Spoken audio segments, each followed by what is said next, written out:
it's Miss Mary with our December 2022 Book Nook, and I've got a whole stack of books that I want to share with you today.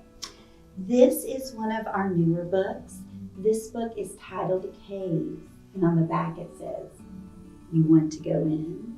Do you dare?" But this is actually a nonfiction book all about caves, and it has some of the most beautiful illustrations in it. The first page, "Do you dare?" And this is a wonderful nonfiction book in that there's lots of new vocabulary. There's a simple follow-through storyline for younger readers. And then there's a lot of nonfiction factual information on a lot of the pages too. It is just absolutely gorgeous. And we have some amazing caves here in Arkansas. And this is just a lovely book to go with it. We're talking about the formation of caves here. We definitely also have some swamps in our state. I mean, look at that. Oh, absolutely gorgeous. So if you are interested in learning more about caves with your little one, I highly encourage you to check out Caves by Neil Cross Beckerman and illustrated by Kaylin Chalk. The next book is a retelling of the Three Billy Goats Graph. Mac Barnett, one of my favorite children's book authors, is doing the retelling here, and it's illustrated by John Clausen, who wrote some of my all-time favorite books. The Hat Trilogy, I Want My Hat Back, is the first one, and the illustrations are precious. It's a great retelling in the way that only Mac Barnett and John Clausen could do. This is a nonfiction book.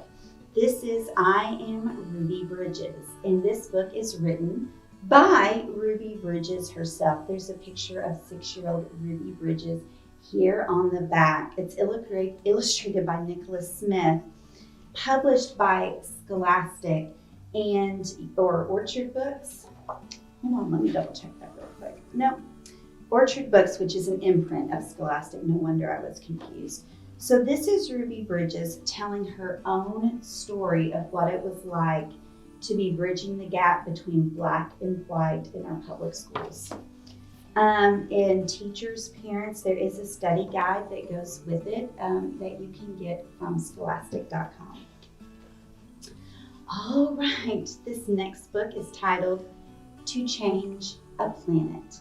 It is another beautiful book by Christina Soontornbat and illustrated by Rahel Bell. And a lot of times books about the earth and taking care of the planet can be a little less than engaging. This book for early readers or for little kids is very engaging, and the illustrations are just out of this world. But when one person and one person and one person become many, that's one of my favorite spreads, they can change a planet. So there's a lot going on here in these illustrations that you can talk about, a lot of things that you can just pick out and look at in the illustrations. And this is another great page. One molecule of carbon dioxide, small, quiet, insignificant. But when many cars, many factories, and many cities let loose millions and billions and trillions, they trap and stifle like a too-warm blanket. So if you have a little one and you want to talk about climate change and how we need to take care of the earth and its resources, this is a great starter book. Again, beautiful, wonderful, engaging text. The next book is titled Gibberish by Young Bo. And this is the back of it. So Gibberish is the story of a little boy named Dad, and it's his first day of school in a new country. They made a long journey to get here, but of course Dot doesn't understand the language. And Young Bo is also an illustrator. And so you can see the things that Dot doesn't understand are drawn in a different color palette and in a different way. Let me show you one of my favorite examples of this. Look here, this girl is talking to him, but the text he doesn't understand. So all you see are a bunch of almost like little emojis, little drawings.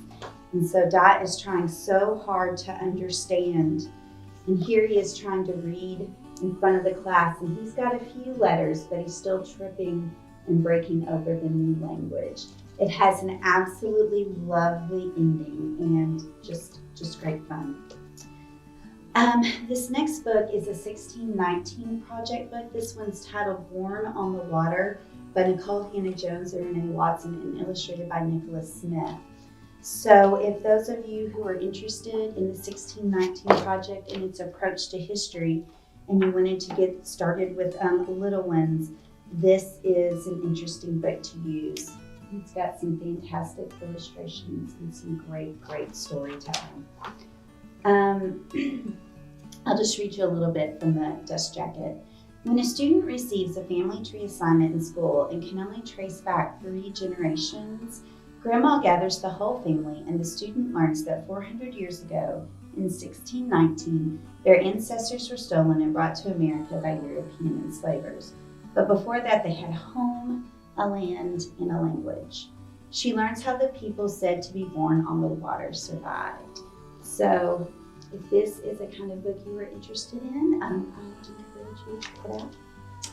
This next book is titled Choosing Brave: How Mamie Till Mobley and Emmett Till Sparked the Civil Rights Movement. This is by Angela Joy and illustrated by Janelle Washington, and it is fantastic. I know that there's a movie coming out soon about Mamie Till Mobley, and this book, it gets to me. The illustrations are fantastic. Mamie and Emmett Till's stories are heartbreaking, but quite important. Mamie was unusual. She was the first African American to graduate in the top of her class. Here is a photo of when Emmett was born. I'm not a photo, a drawing, an illustration. And Emmett growing up and things that Emmett loved. Did you guys know that Emmett Till had polio when he was young? And he had a stutter, and Mamie worked with him on his stutter. And one of the things they would do, she would tell him to stop, take a breath, and whistle, and steady him. And one of the words he got stuck on was bubblegum, soda pop, or moon pie. And I love that illustration right there. The last book I wanted to share with you today, I actually passed by it on the shelf, and I just had to look at the whole thing. It's titled Black Ballerinas: My Journey to Our Legacy by Misty Copeland, who is, of course, an incredibly talented, very famous Black ballerina in the U.S. And this is in our juvenile nonfiction section, and it's just little short biographies and drawings of important Black ballerinas. So if you've got a dancer in your family who wants to learn more, I highly encourage you to check this book out. Or if they're doing a report on some famous dancers, this might be a good book to start with. Okay, those are all the books I'm excited about right now as we film this Book Nook. If you need any help locating these and borrowing them from our library, just ask one of us. We'd be happy to help you. Happy holidays, and we'll see you in 2023.